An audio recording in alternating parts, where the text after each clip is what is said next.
Mga puso, ginapatihan pinakatigulang nga persona sa pungsod nga si Lola Iska sang Kabangkalan City, Negros Occidental, ginbawian sang kabuhi. Yaring balita nga itong gintutukan.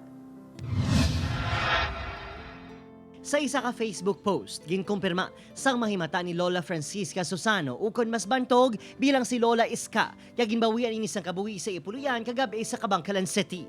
Si Lola Iska ang nagsaulog pa sa iya ika-124 kaadlawan sang tinalikdan niya September 11.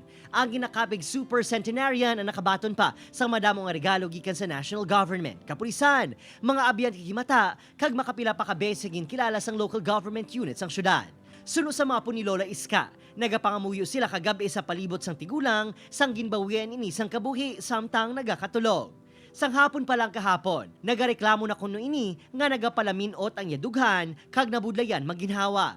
Ginbanyusan ini sang bulong agud maumpawan. Si Lula, isa gid siya kabuutan nga Lula, hindi siya dalo. Kung may mga problema, wala na sa gaalugid sa mga problema, nagila-focus siya gid, wala na sa ga-focus. Kung may mga problema si Lula, galakat na sa sauma, dito lang na sa Mahilamon kag matanom sa mga gulay.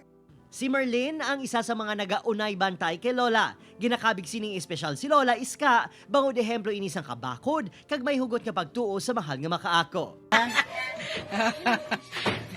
Yes. Sa 14 ka mga kabataan, anom na ang nagtaliwan, kag ginaunungan ini kag ginabantayan sang iya masobra 500 ka mga apo. Sa mga Lula pa dira, dapat ikigin ninyo, palanggaon ninyo ni Lula, ihatag ninyo ang tay. Kaya ang Lula isa lang, kung mawala, wala na gid. Una na nga nagpasalig ang National Commission on Senior Citizens nga buligan ng pamilya Susano nga matipon ang mga kinahanglan nga dokumento agud kilalahon ini sa Guinness Book of World Records nga oldest living person in the world. Hindi na makabig sekreto ang mga rason kung nga naglawig ini sa masobra isa ka siglo. Masinadyahon ini, mahilig sa harmonika kag musika, mahilig sa utan, ilabi na laswa, kag napuno sa pagtuo ang iya kabuhi.